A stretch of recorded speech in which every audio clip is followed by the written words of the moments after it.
श्री शिवाय दोस्तों, माचिस की डिब्बी में यह चीज रख देना, शत्रु खत्म, उसका जादू भी खत्म और गरीबी भी आपके जीवन से खत्म। अगर शुरू से घर में गरीबी हो, पैसा ना टिकता हो, कर्ज हो और चाहे आपके 1000 शत्रु हों, लाख शत्रु हों या करोड़ों शत्रु क्यों ना हो, सिर्फ माचिस की डिब्बी में एक छोटी सी चीज रखनी है और जीवन से हमेशा के लिए शत्रु की छुट्टी हो जाएगी।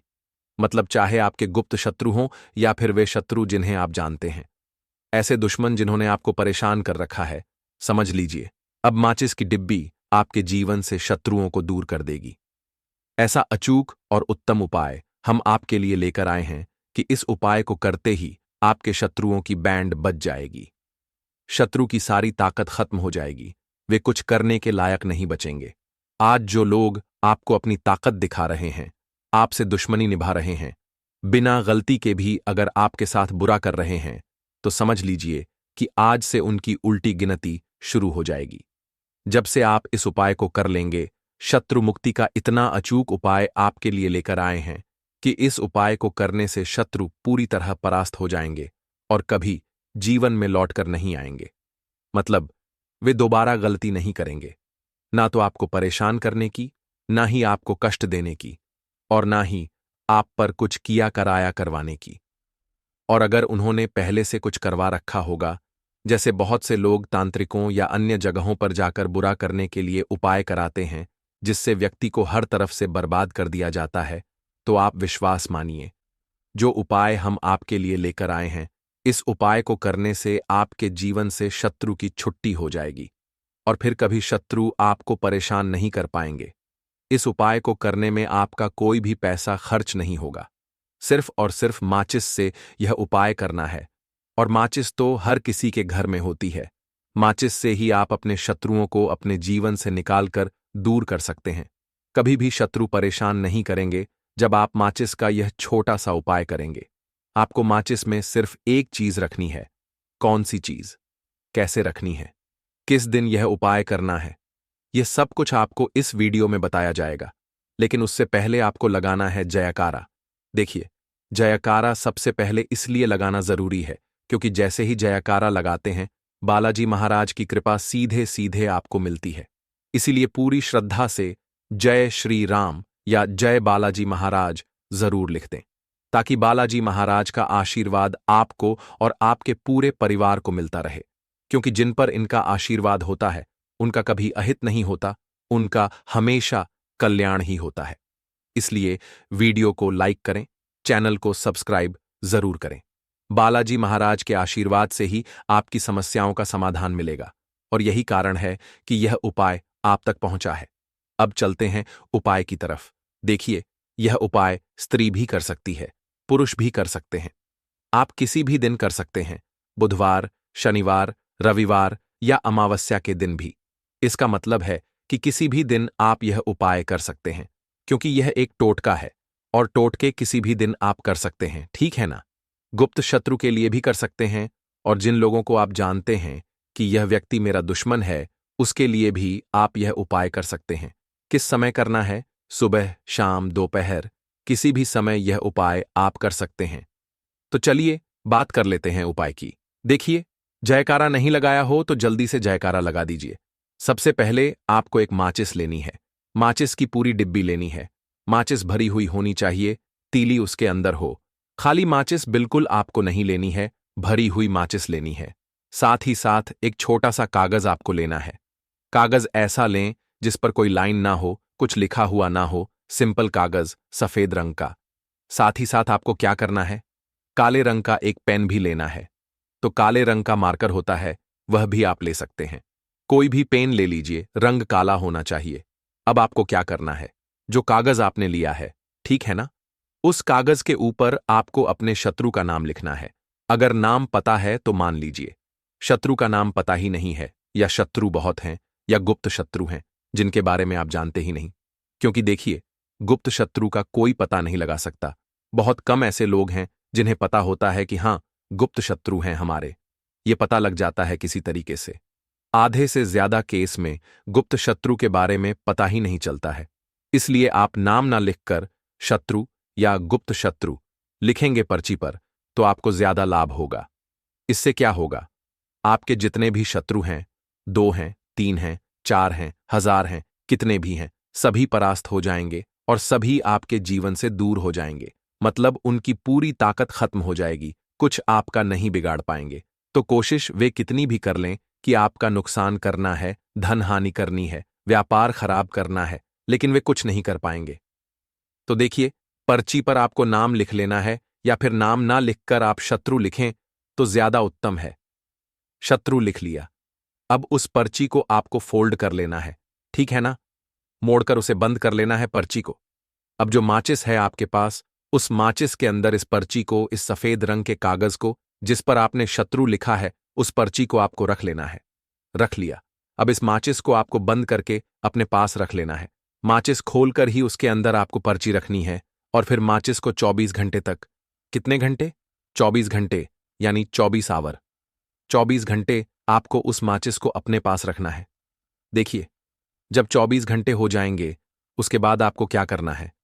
24 घंटे में आप सोचें कि रात में आप सो रहे हैं, तो क्या माचिस को बाहर निकाल कर रखना है? नहीं। सोते समय भी उस माचिस की डिब्बी को अपने पास रखना है, ठीक है ना? अपनी पॉकेट में आप रख सकते हैं, तकिए के पास रख सकते हैं, कहीं भी रखिए, रखना अपने पास। जब 24 घंटे हो जाएंगे, उसके बाद अगले दिन आपको क्या करना है कि सुबह उठना है, जो भी आप काम करते हैं वह काम कर लीजिए। उसके बाद जब भी आपको समय मिले, उस समय आपको क्या करना है? कहीं एकांत स्थान पर जाना है, ठीक है ना? आप किसी ऐसे स्थान पर भी जा सकते हैं जहां पानी भरा होता है, इकट्ठा हो जाता है। ऐसे स्थान पर भी जा सकते हैं या ऐसे स्थान पर चले जाइए जो बिल्कुल एकांत हो, जहां कोई आता जाता ना हो। एकांत व्यक्ति आए तो कोई बात नहीं, ज्यादा लोग ना आते जाते हों। ऐसे स्थान पर आपको जाना है और वहां जाकर फिर से आपको अपने शत्रुओं के बारे में सोचना है। ऐसा सोचना है कि मेरे जितने भी शत्रु हैं, अब वे परास्त हो रहे हैं, मेरे जीवन से दूर हो रहे हैं और चाहकर भी अब वे मेरा कुछ नहीं बिगाड़ सकते। ऐसा सोचें और मन ही मन आपको प्रार्थना करनी है राहु से कि मेरे जो शत्रु हैं, मेरे जो दुश्मन हैं, उन्हें मेरे जीवन से आप दूर कर दीजिए, ठीक है ना? यह माचिस का उपाय राहु से जुड़ा हुआ है। अब आपको क्या करना है? उस पूरी माचिस की डिब्बी को वहां एकांत में फेंक कर आ जाना है। तो माचिस की डिब्बी को जब फेंकें, पर्ची के साथ ही आपको फेंकना है। ऐसा नहीं है कि आप सोचें, माचिस के अंदर से पर्ची निकालकर आपको उस डिब्बी को फेंकना है। पूरी की पूरी ऐसे ही फेंक कर आ जाना है, तीली के साथ, पर्ची के साथ, पूरी माचिस। और फिर पलटकर आपको नहीं देखना है, सीधे अपने घर पर आइए, हाथ पैर धो लें। बाकी आपको कुछ भी करने की जरूरत नहीं है। कितनी बार यह उपाय करना है? सिर्फ एक बार करना है। ज्यादा बार यह उपाय नहीं करना है, सिर्फ एक बार। तो किसी भी दिन आप यह उपाय करिए। शत्रु 1 हो, 2 हो, लाख हो, 1000 हो, करोड़ ही क्यों ना हो, आपके जीवन से दूर हो जाएंगे और कभी आपको परेशान नहीं कर पाएंगे। तो बहुत उत्तम, बहुत अचूक उपाय है, करिए और रातों रात इसका चमत्कार देखिए। देखिए, यह उपाय स्त्री पुरुष कोई भी कर सकता है। किस समय करना है? सुबह में, दोपहर में, कभी भी इस उपाय को आप कर सकते हैं। किसी भी दिन कर सकते हैं, ठीक है ना? बाकी कुछ भी आपको पूछना हो, आप कमेंट सेक्शन में पूछ सकते हैं। बाकी बालाजी महाराज का जयकारा जरूर लगाइए। उनका आशीर्वाद आपको मिलता रहेगा। उनका आशीर्वाद जिन्हें मिलता है, उनका अहित नहीं होता, उनका हमेशा कल्याण ही होता है और कभी उन्हें शत्रु परेशान नहीं कर पाते हैं। अगर आप यहां तक वीडियो देख चुके हैं तो आपको बता दूं, आगे बताए जाने वाले उपाय इतने लाभकारी हैं कि जिस किसी ने भी किए उसे 100% लाभ हासिल हुआ है। तो चलिए, साधारण जीवन में इस्तेमाल होने वाली वस्तुओं के कुछ धन प्राप्ति उपाय भी बताते हैं। इसी तरह घर में और भी कुछ चीजें हैं जो आपके वास्तु दोष का कारण बनती हैं और आपकी परेशानी की वजह बनती है। तो आइए पहले जान लें कि आपको अपने घर में वास्तु दोष के बारे में कैसे पता लगता है और किस तरह से आप बड़ी ही आसानी से इसे ठीक कर सकते हैं। दोस्तों, वास्तुशास्त्र के अनुसार किसी भी घर में वास्तु दोष होने से सुख, शांति और पारिवारिक उन्नति में बाधा पैदा होती है। वास्तु दोष के कारण पनपने वाली नकारात्मक ऊर्जा से व्यक्ति के भाग्य पर बुरा असर पड़ता है। साथ ही घर के लोगों को कई तरह की परेशानियों का सामना करना पड़ता है। दोस्तों, शास्त्रों के अनुसार अगर हम ये छोटे मोटे उपाय कर लें तो अपने घर को नेगेटिव एनर्जी से छुटकारा दिला सकते हैं। तो आइए जानते हैं, लेकिन उससे पहले दोस्तों, आपसे रिक्वेस्ट है कि वीडियो को लाइक करें, अपने दोस्तों के साथ शेयर करें और अगर आपने अभी तक चैनल को सब्सक्राइब नहीं किया तो सब्सक्राइब करके बेल आइकॉन जरूर प्रेस कर लें। नंबर 1, जीवन में तरक्की पाने के लिए रोज पहली रोटी गाय को दें, पीपल को जल चढ़ाएं और चींटियों को मिला आटा दें। तांबे के लोटे में जल व लाल चंदन मिलाकर रात को अपने सिर के पास रखकर सो जाएं। सुबह उस जल को तुलसी को चढ़ा दें। ऐसा करने से आपकी परेशानियां धीरे धीरे दूर हो जाएंगी। नंबर 2, वास्तु के मुताबिक अगर आपके घर में तिजोरी है और आप उसके सामने शीशा लगा दें तो इससे धन में बरकत होती है। व्यापारी लोग अपने कैश बॉक्स के सामने शीशा लगाएं, इससे आपके ग्राहक बढ़ेंगे। नंबर 3, झाड़ू पोछा कभी भी खुले में नहीं रखना चाहिए। इन्हें हमेशा छिपाकर रखना चाहिए और झाड़ू कभी भी रसोई में नहीं रखनी चाहिए। नंबर 4, शौचालय का दरवाजा हमेशा बंद होना चाहिए। माना जाता है कि घर की नकारात्मक ऊर्जा शौचालय में ही बसती है। ऐसे में अगर शौचालय का दरवाजा खुला रहता है तो नकारात्मक ऊर्जा आपके घर में प्रवेश करती है। नंबर 5, घर में सुख शांति के लिए कपूर को घी में डुबोकर सुबह शाम जलाना चाहिए।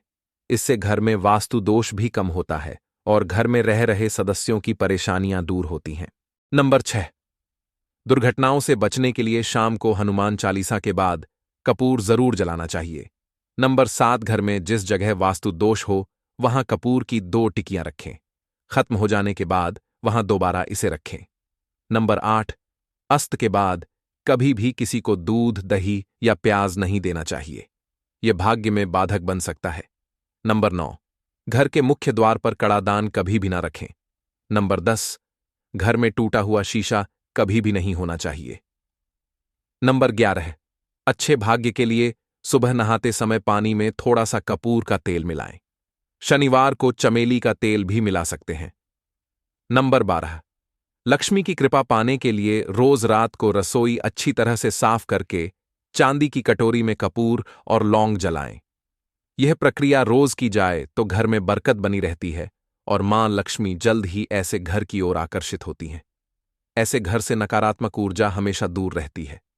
नंबर 13, घर के सोने वाले कमरे में पौधे नहीं लगाने चाहिए। इससे आपके ऊपर नकारात्मक असर हावी हो सकता है। नंबर 14, घर में पौधे लगाते समय पानी में सेंधा नमक डालें। साधारण नमक का भी आप उपयोग कर सकते हैं, लेकिन सेंधा नमक ज्यादा फलदायी होता है। इससे आपको शुभ फल जल्द ही हासिल होंगे। दोस्तों, घड़ी की सही दिशा आपके जीवन को भी सही रास्ता दिखाने में मदद कर सकती है। इसके अलावा कैलेंडर को किस जगह लगाना चाहिए और किस जगह नहीं, यह भी हम जानेंगे। सबसे पहली बात जिसकी हम बात करेंगे वह है दोस्तों, घड़ी का आकार यानी घड़ी की शेप। दोस्तों, शास्त्रों के अनुसार गोलाकार या अंडाकार घड़ी सबसे उत्तम मानी जाती है, लेकिन आजकल देखा जा रहा है कि बाजार में कई तरह की घड़ियां मौजूद हैं जिनमें घर के सदस्य या भगवान की तस्वीरें लगी होती हैं। लेकिन दोस्तों, आपको बता दें कि घड़ी के साथ तस्वीरें लगाना बिल्कुल भी सही नहीं है। इससे आपके घर के सदस्यों के जीवन पर समय का प्रभाव देखने को मिल सकता है। भगवान की तस्वीर घड़ी में बिल्कुल भी नहीं लगानी चाहिए, क्योंकि भगवान की तस्वीर को रोज धूप, दीप, अगरबत्ती और पूजन की आवश्यकता होती है, जबकि घड़ी तो कई महीनों तक धूल में पड़ी रहती है, जिससे भगवान का अपमान होता है और यह अशुभ माना जाता है। हो सके तो घड़ी का आकार गोल या अंडाकार ही पसंद करें। घड़ी का गोल या अंडाकार होना हमारी पृथ्वी के आकार को दर्शाता है। वास्तु के अनुसार नुकीली चीजें नकारात्मक ऊर्जा का संचार करती है, इसलिए नुकीले किनारों वाली घड़ियों से बचना चाहिए। दोस्तों, अगली बात जिसका आपको ख्याल रखना है वह यह है कि घड़ी को स्वच्छ रखें। साफ सफाई का ध्यान रखें, धूल ना जमा होने दें और कहीं से भी घड़ी टूटी फूटी नहीं होनी चाहिए। दोस्तों, जैसा कि हम सभी चाहते हैं कि हमारे जीवन में सब कुछ अच्छा और बेहतर होता रहे, तो उसके लिए हम खुद को संवारते हैं, नए कपड़े और नए आभूषण पहनते हैं। उसी तरह अपने घर की घड़ी को भी स्वच्छ और नए जैसा ही रखना चाहिए। यह कहीं से भी टूटी फूटी नहीं होनी चाहिए। समय समय पर घड़ी पर जमी धूल और जालों को साफ करते रहें, जिससे आपका भाग्य भी धुंधला नहीं पड़ेगा। दोस्तों, कई घरों में यह आदत होती है कि पुरानी घड़ी को बनवाकर ही चलाते रहते हैं, जब नई घड़ी आती है तो पुरानी किसी और जगह लगा देते हैं। कृपया ध्यान रखें, घर में पुरानी या फिर टूटी हुई, धूल जमी हुई और बंद घड़ी तो बिल्कुल भी ना रखें, क्योंकि इससे घर में नकारात्मकता और दरिद्रता का वास होने लगता है। बंद पड़ी घड़ी को घर में रखने से व्यक्ति के जीवन में नए अवसर नहीं आते और वह अपने कार्य में सफलता हासिल नहीं कर पाता। अगली बार जिसका आपको ध्यान रखना है वह है घड़ी की सही दिशा। घड़ी को कभी भी दक्षिण दिशा में नहीं लगाना चाहिए। दक्षिण दिशा यमलोक की दिशा मानी जाती है। काल का अंतिम चक्र यहीं से शुरू होता है। इसीलिए वास्तुशास्त्र में इस दिशा को घड़ी के लिए अशुभ माना गया है। घर में घड़ी को उत्तर दिशा, पूर्व दिशा या पश्चिम दिशा में लगा सकते हैं, लेकिन ध्यान रखें कि घड़ी को कभी भी मुख्य द्वार, कमरे के दरवाजे या आने जाने के लिए उपयोग किए जाने वाले दरवाजे के ऊपर नहीं लगाना चाहिए। इससे समय का असर आपके आने जाने की गति और दिनचर्या पर पड़ सकता है। दोस्तों, घड़ी के साथ कैलेंडर का भी ध्यान रखें। जहां घड़ी समय का प्रतीक है, वहीं कैलेंडर उससे जुड़ी तारीखों का लेखा जोखा बताता है। कैलेंडर को पूर्वी और उत्तरी दिशा की दीवार पर कभी भी नहीं लगाना चाहिए, इससे वास्तु दोष उत्पन्न होता है। कृपया करके अपने घरों में नए कैलेंडर के साथ पुराना कैलेंडर कभी भी ना लगाएं। दोस्तों, घड़ी और कैलेंडर दोनों ही आने वाले समय के सूचक हैं, जो आगे बढ़ने की प्रेरणा देते हैं। उन्हें समय के अनुसार ही लगाना चाहिए। इस बात का हमेशा ध्यान रखें कि घड़ी का समय हमेशा सही होना चाहिए। बहुत से लोगों की आदत होती है कि वे घड़ी का समय आगे या पीछे रखते हैं, तो यह गलती आप ना करें। समय हमेशा सही रखें, इससे आपको कभी भी समय के कालचक्र का दुष्परिणाम नहीं झेलना पड़ेगा। यह छोटा सा उपाय जरूर करके देखिए। दोस्तों, ये छोटी छोटी बातें हैं जिनका आपको ध्यान रखना है। घर में रखी हुई घड़ी और पुराना कैलेंडर आपके भाग्य में रुकावट पैदा कर सकते हैं।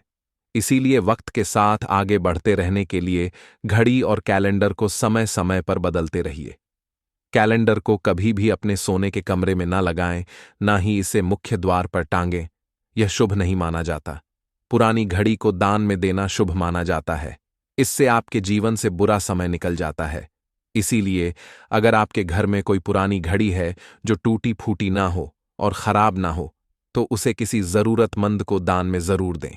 दोस्तों, हमारी हिंदू संस्कृति में प्रत्येक घर में प्रतिदिन पूजा पाठ करने की परंपरा है और इसके लिए सभी अपने घरों में अपने आराध्य का छोटा सा ही सही, लेकिन एक मंदिर अवश्य बनाते हैं। नियमित पूजा पाठ करने से न सिर्फ मानसिक शांति मिलती है, बल्कि पूरे घर में सकारात्मक ऊर्जा भी व्याप्त हो जाती है। परंतु यह बात भी सच है कि पूजा पाठ करने के कुछ नियम भी होते हैं, जिन्हें यदि हम न मानें तो हमें हमारी पूजा का पूरा फल नहीं मिलता। पूजा करने के नियम प्राचीन काल से ही चले आ रहे हैं, जो कि आध्यात्मिक और वैज्ञानिक दृष्टिकोण से बनाए गए हैं। इसलिए हमें इन नियमों को अनदेखा नहीं करना चाहिए। ऐसा ही एक महत्वपूर्ण नियम है नाद, यानी कि पूजा करते समय हम जब घंटी बजाते हैं, इसे बजाने के लिए शास्त्रों में कुछ नियम निर्धारित किए गए हैं। शास्त्रों में देवताओं के सामने घंटी बजाने का बहुत अधिक महत्व बताया गया है, जिसे हम इस संस्कृत श्लोक के द्वारा समझ सकते हैं। आगमार्थम तु देवानाम गमनार्थम तु राक्षसाम घंटारवम करोम्यादो देवताह्वान लांछनम। इसका अर्थ है कि घंटी बजाने से देवताओं का आगमन और राक्षसों का गमन होता है, और जो घंटी राक्षसों से हमारी रक्षा करती है उसे हमारा नमन है। तो चलिए दोस्तों, जान लेते हैं कि पूजा करते समय जब हम घंटी बजाते हैं तो उसके पीछे क्या कारण है, घंटी को बजाने के क्या नियम हैं, और पूजा के वक्त घंटी बजाते समय होने वाली गलतियां कौन सी हैं जिन्हें हमें भूल कर भी नहीं करनी चाहिए। दोस्तों, क्या आपने कभी अपने घर के मंदिर में रखी हुई घंटी को ध्यान से देखा है? अगर आप ध्यान से देखेंगे तो आपको घंटी के ऊपरी हिस्से पर, यानी जहां से हम इसे पकड़ते हैं, वहां गरुड़ बना हुआ दिखाई देगा। अंततः घर पर जो घंटी इस्तेमाल की जाती है उसे गरुड़ घंटी कहा जाता है। पूजा करते समय गरुड़ घंटी का उपयोग भगवान को आमंत्रित करने, अर्थात भगवान का आह्वान करने के लिए किया जाता है। इससे एक सुंदर ध्वनि के माध्यम से भगवान का आह्वान करने का आभास होता है। जब हम विधि विधान से पूजा करते हैं तो उसमें घंटी का उपयोग अवश्य किया जाता है। पूजा संपन्न होने पर आरती करते समय विशेष रूप से नाद होना चाहिए, नहीं तो हमारी पूजा अधूरी मानी जाती है। परंतु हम में से अधिकांश लोग इसे मात्र एक सामान्य प्रक्रिया मानते हैं और पूजा करते समय घंटी बजाना भूल जाते हैं। तो आइए जानते हैं उन नियमों के बारे में। मतलब आज की यह वीडियो पूरी तरह से आपके प्रश्नों पर आधारित है, जिनका उत्तर मैं आपको शास्त्रों के अनुसार देने का पूरा प्रयास करूंगा। तो वीडियो को पूरा जरूर देखें और अगर आपको आज की वीडियो अच्छी लगे तो इसे लाइक जरूर कीजिए। जय माता लक्ष्मी। आपके इस वीडियो को जो भी लाइक करे और चैनल को सब्सक्राइब करे, उसके जीवन में कभी भी धन की कमी ना होने देना। दोस्तों, हमारे प्राचीन शास्त्रों की मान्यता है कि सृष्टि के निर्माण के समय सबसे पहले जो बड़ी सी ध्वनि निकली थी वह घंटी की आवाज के समान सुनाई दी थी। घंटी की ध्वनि में ओम नाद का भी आभास होता है, इसलिए घंटी को ईश्वर की आवाज मानते हुए पूजा में स्थान दिया गया है। इसीलिए घंटी का कभी भी अपमान ना करें और जिस तरह से देवी देवता की पूजा की जाती है वैसे ही घंटे की भी पूजा करनी चाहिए। दूसरी बात, घंटी को प्रणाम करके ही उसे बजाना चाहिए। बिना प्रणाम किए घंटी बजाना अच्छा नहीं समझा जाता।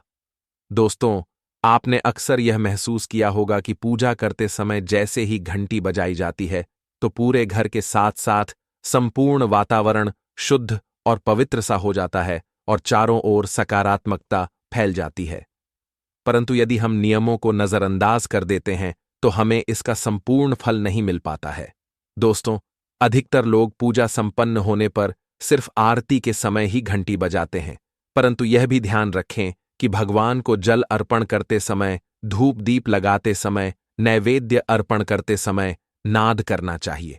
ऐसा करने से हमारी पूजा संपूर्ण मानी जाती है। दोस्तों, घंटी बजाते समय भगवान का नाम अथवा आरती अवश्य बोलनी चाहिए।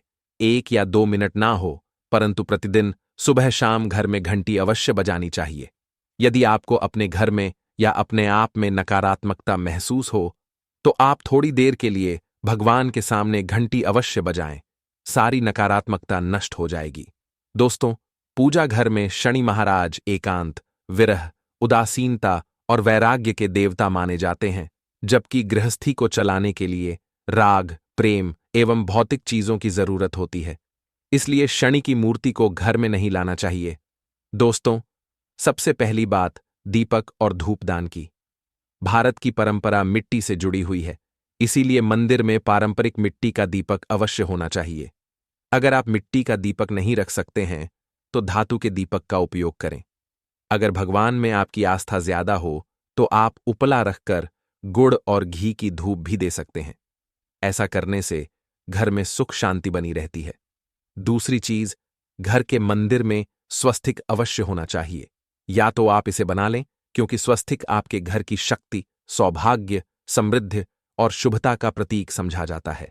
यही मुख्य कारण है कि कोई भी शुभ कार्य करने से पहले स्वस्तिक का चिन्ह अवश्य बनाया जाता है। तीसरी चीज है कलश। भगवान श्री कृष्ण के अनुसार कलश सुख और समृद्धि का प्रतीक है। अपने मंदिर में रोली कुमकुम से स्वस्तिक बनाकर उस पर मंगल कलश अवश्य रखें। ऐसा करने से घर में सदैव समृद्धि बनी रहती है और कल्याण होता है। चौथी चीज, बहुत ही कम लोग जानते हैं कि शंख की उत्पत्ति समुद्र से निकले 14 रत्नों के साथ हुई थी। इसी कारण से शंख महालक्ष्मी को अत्यंत प्रिय है। शंख की ध्वनि से सकारात्मक ऊर्जा का भी संचार होता है, इसीलिए मंदिर में शंख अवश्य होना चाहिए। शंख की घर में उपस्थिति से मां लक्ष्मी भी प्रसन्न होती हैं और उस घर में कभी भी धन की कमी महसूस नहीं होती। पांचवीं चीज, मंदिर में आपने घंटी देखी होगी, क्योंकि घंटी को शुभ समझा जाता है। इसीलिए जब जब घर के मंदिर में घंटी की आवाज होती है, वहां का वातावरण शुद्ध और पवित्र बनता है। जिस घर में पूजा के दौरान घंटी बजाई जाती है, उस घर के आसपास की सभी नकारात्मक शक्तियां दूर हो जाती हैं और साथ ही सुख समृद्धि के द्वार खुलने लगते हैं।